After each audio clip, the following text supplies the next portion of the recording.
Hello दोस्तों, श्री शिवाय नमस्तुभ्यं। तो प्रदोष व्रत का नियम जो आप ले रहे हैं, प्रदोष व्रत को जो आप श्रवण कर रहे हैं उसको जरा ध्यान से सुनिएगा। सबसे पहले महापुराण की कथा कहती है, यदि राहु है, केतु है, शनि है, मंगल है, बुध है, शुक्र है, शनि है, आपको कोई भी ग्रह परेशान कर रहा है, आपके जीवन में कोई ग्रह अगर अनिष्टकारी है, आपके जीवन में अगर कोई ग्रह अनिष्टता प्रदान कर रहा है, तो निवेदन है शंकर के मंदिर में जो कलश लेकर आप जाएं, जल लेकर जाएं, उस कलश में मात्र अक्षत के 2 दाने डालकर ले जाएं, मात्र 2 अक्षत के दाने। जैसे सूर्य नारायण को प्रसन्न करने के लिए अपन कुंकू डाल लेते हैं, हल्दी डाल लेते हैं जल में, या चने की दाल डाल लेते हैं जल के अंदर। सूर्य नारायण को प्रसन्न करने के लिए हमने चने की दाल डाली, कुंकू डाला, हल्दी डाली, और कभी कभी सूर्य नारायण भगवान से बहुत जरूरी काम है और वो कार्य हो ही नहीं रहा है, या तन पर कोई रोग हो गया है, तो उसको मिटाने के लिए कई बार हमने भगवान सूर्य को अर्घ देते समय सफेद फूल भी डाला है, कभी लाल फूल भी डाला है। उसी तरह भगवान शंकर से निवेदन करने के लिए, हमारी ग्रह दशा सुधारने के लिए जल के पात्र में 2 अक्षत के दाने, अक्षत भी पूर्ण अक्षत, पूर्ण अक्षत, खंडित नहीं, पूर्ण अक्षत भगवान शंकर को समर्पित करते हैं।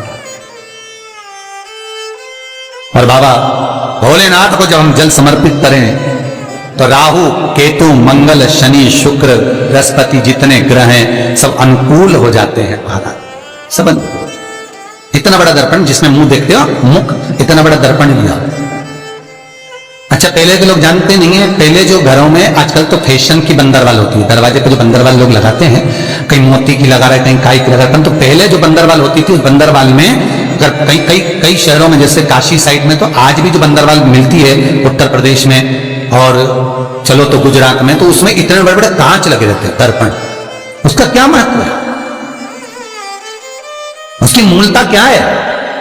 शिव महापुराण की कथा कहती है दर्पण इतना बड़ा ले लो, बंदरवाल अगर दर्पण वाली नहीं तो इतना बड़ा दर्पण लो, हनुमान जी के मंदिर में जाकर, क्योंकि हनुमान शंकर का ही अवतार है, हनुमान जी के मंदिर में जाकर हनुमान जी के उल्टे पांव का थोड़ा सा सिंदूर, चरण का थोड़ा सा सिंदूर एक कागज में लेकर आ जाइए, और हनुमान जी के छोटे भाई, हनुमान जी 6 भाई हैं, उसमें गतिमान, हनुमान जी के छोटे भाई गतिमान का नाम लो, और गतिमान का नाम लेकर उस दर्पण पर सिंदूर से त्रिशूल बना दो, सिंदूर से त्रिशूल बनाकर उस दर्पण को घर के बाहर, दर्पण का मुख बाहर की ओर, ऐसे बाहर की ओर मुख कर दर्पण को घर के बाहर या दरवाजे पर, बिल्डिंग पर, ऊपर जाली में, फ्रंट में, कहीं पर उसको लगा दीजिए। महाराज केवल शंकर का स्मरण कर गतिमान का नाम लेकर हनुमान के उल्टे पांव का सिंदूर का त्रिशूल बनाकर जो दर्पण को लगा देता है, आपको 1 महीने के अंदर अंतर मालूम पड़ जाएगा कि पिछले जो महीने निकले हैं उस महीने का अंदाजा लगाना कि घर में लोग कितने बीमार पड़ते थे, और इस दर्पण को लगाने के बाद बीमारी कम हुई कि नहीं हो कम तो ठंडा कर देना, क्या जा रहा है, पर करके जरूर देखना, विश्वास रखकर करोगे, भगवान शिव का अनुमोदन कर भगवान शंकर पर विश्वास रखकर करोगे तो बीमारी घेर नहीं सकती। अकाल मृत्यु हो मरे जो काम करे चंडाल का, काल उसका क्या बिगाड़े जो भक्त हो महाकाल का। शंकर की आराधना करने वाला, शिव का स्मरण करने वाला, शिव का निवेदन करने वाला, शिव अर्चना में डूबने वाला, शिव का अनुमोदन करने वाला कभी दुखी नहीं हो सकता। सब्सक्राइब करें हमारा चैनल, बन सके तो बेलपत्र और समी पत्र शंकर को चढ़ाना है, 5 बेलपत्र, 11 समी पत्र, बन सके 108 चावल के आखे दाने ओम नमः शिवाय जप कर शिव को समर्पित करना। महाराज सब्सक्राइब करें हमारा चैनल, पास्तुत है, दुख तकलीफ ज्यादा है, रोग बीमारी ज्यादा है, हमारे हर एक तो वीडियो से पानी में लाल चंदन घोलकर, लाल फूल डालकर, बेलपत्री के पेड़ के नीचे। कई लोग कहते हैं गुरुजी क्या दूध चढ़ाना जरूरी है शंकर पर? कई लोग कहते हैं गुरुजी क्या दही चढ़ाना जरूरी है शंकर पर? शहद चढ़ाना जरूरी है? घृत चढ़ाना जरूरी है? शक्कर चढ़ाना जरूरी है? शिव महापुराण की कथा कहती है 5 चीजें शंकर भगवान पर चढ़ती है। दूध अर्थात घर में लक्ष्मी की वृद्धि करता है, इसलिए चढ़ाया जाता है। दही शंकर भगवान पर इसलिए चढ़ाते हैं क्योंकि यह परिवार को जोड़ता है। जिसके परिवार में क्लेश ज्यादा होता है, जिसके परिवार में आपस में तकरार ज्यादा होता है, उसको दही जोड़ता है। शहद घर में चिड़चिड़ प्रवृत्ति को समाप्त करता है, घी रोग को समाप्त करता है, शक्कर मिष्ठान घर में यदि लक्ष्मी आकर जा रही हो तो मिष्ठान समर्पित किया जाता है। इसलिए पंचामृत स्नान का भाव शिव महापुराण कहते हैं। हर एक वीडियो से पंचामृत स्नान का भगवान, इसलिए 5 चीजें शंकर को समर्पित हैं: दूध, दही, घृत, शहद, शक्कर अर्थात मिष्ठान। सब्सक्राइब करें, शक्कर से मूलतः यहाँ शिव महापुराण में शक्कर नहीं लिखी बेल है, आइकन दबाएं ताकि आप मिष्ठान। अपडेटेड रहें हमारे हर एक वीडियो। अब लोग शक्कर पीस कर अभिषेक करते हैं, परंतु मिष्ठान अर्थात गाय के दूध से निर्मित कोई मिठाई, और उस मिठाई से भगवान शंकर का अभिषेक। अब लोग भले शक्कर रखने लगे शंकर जी के अभिषेक में, पर यहाँ शक्कर नहीं लिखा है, यहाँ मिष्ठान। बेल आइकन दबाएं ताकि आप अपडेटेड रहें हमारे हर एक वीडियो से। हमारे यहाँ सहज भाषा में कहते थे उसको खांड अर्थात मीठा। भगवान शंकर को समर्पित हो। वेद और शास्त्र कहते हैं कि भगवान का यदि कोई प्रसाद बनता है, जन्माष्टमी के समय पर आप भगवान के लिए पंजेरी बनाते हो, भगवान के लिए सुंदर हरीरा बनाते हो, लड्डू बनाते हो, तो भगवान के प्रसाद में गोंद नहीं डलती।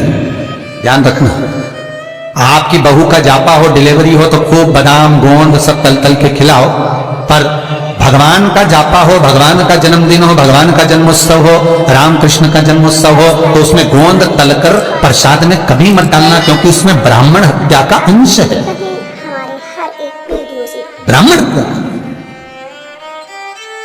और विद्वान जो ब्राह्मण होते हैं साहब, जिन्होंने शिव महापुराण की कथा या भागवत पुराण पढ़ी होती है, सुनी होती है,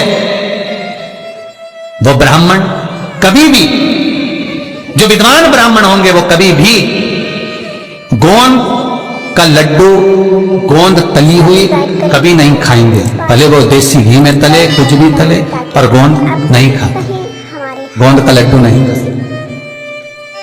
क्यों? क्योंकि इसमें ब्राह्मण हत्या का अंश है। प्रत्येक फोटो में लक्ष्मी विष्णु के साथ नहीं मिलेगी, प्रत्येक फोटो में लक्ष्मी गणेश और सरस्वती मिलेंगे। दीपावली पर पाना खरीद कर लाओ, दिवाली पर कागज खरीद कर लाओ, दिवाली पर फोटो खरीद कर लाइए, लक्ष्मी गणेश के साथ मिलेगी, लक्ष्मी सरस्वती के साथ मिलेगी, पर लक्ष्मी विष्णु के साथ नहीं। क्यों? किस लिए? भगवान विष्णु और लक्ष्मी का फोटो नहीं, गणेश सरस्वती और लक्ष्मी का फोटो। क्यों? उसका कारण यहां है, पार्वती जी ने गणेश जी को लक्ष्मी की गोद में दे दिया, ले आज से तू पूर्ण लक्ष्मी हो गई। सब्सक्राइब करें हमारा चैनल पास्तु फैक्ट। बेल आइकन ये सरस्वती तुझे लेकर आई है, हमारे इसकी साक्षी में मैं अपनी औलाद गणेश, अपना पुत्र गणेश तुझे गोदी देती। जा, तेरी गोद में गणेश बैठ गया तो तू पूर्ण कहलाए। इसलिए हिंदू धर्म में दिवाली के दिन विष्णु और लक्ष्मी का फोटो नहीं, गणेश लक्ष्मी सरस्वती का फोटो क्यों पूजा जाता है? लक्ष्मी भगवान विष्णु के साथ अगर रहेगी तो अपूर्ण मानी जाए। हर एक वीडियो से स्त्री की संतान नहीं तो अपूर्ण है। पूर्ण हो गई जब संतान गोदी आ गई, संतान गोद आ गई तो वो पूर्ण है। भगवान विष्णु के साथ लक्ष्मी की पूजन इसलिए नहीं होती दिवाली पर, क्योंकि लक्ष्मी अगर नारायण के साथ है तो वह अपूर्ण कहलाएगी, और लक्ष्मी गणेश जी के साथ अगर बैठी है तो वो पूर्ण कहलाएगी। और दुनिया के लोगों को अपूर्ण लक्ष्मी नहीं चाहिए, दुनिया के लोगों को भरपूर पूर्ण लक्ष्मी चाहिए, जो संपदा से परिपूर्ण हो, वैभव सत्ता से परिपूर्ण हो। सब्सक्राइब करें हमारा चैनल पास्तु फैक्ट। बेल आइकन दबाएं। और लक्ष्मी और गणेश की पूजन के साथ में सरस्वती का पूजन इसलिए होता है क्योंकि माता सरस्वती ने लक्ष्मी को पूर्ण बनवाया है। माता सरस्वती की साक्षी में लक्ष्मी पूर्ण हुई है, इसलिए दिवाली के दिन गणेश, लक्ष्मी और सरस्वती इन तीनों का पूजन होता है। कई माताएं कहती है गुरुजी मेरा पति तो मंदिर ही नहीं जाता, गुरुजी मेरा पति तो भजन ही नहीं करता, मेरा पति तो कभी मंदिर जाता ही नहीं है, मेरा पति तो कभी शंकर को जल ही नहीं चढ़ाता, मेरा पति तो कभी शंकर के अनुमोदन ही नहीं करता। आपसे निवेदन है नहीं करता मत करिए, आप तो कर रहे हो ना। बहुत हमारे हर एक दूसरे से आशा न रखिए, आप कर रहे हो बहुत है, आपका पुण्य मिले वो बहुत है। करो, आप करो। हो सकता है जिस दिन विश्वनाथ की कृपा होगी, जिस दिन शंकर करुणा करेंगे, जिस दिन मेरे भोले बाबा दया करेंगे, उस दिन इसको खींचकर मंदिर में बुला लेंगे। आप बुलाने वाले नहीं होंगे, शंकर कृपा करेंगे तो ये अपने आप आ जाए। आप चिंता ना करो, आप तो बस जपो कलयुग केवल नाम आधारा, सुमर सुमर नर उतरहि पारा। कर्म करना आप।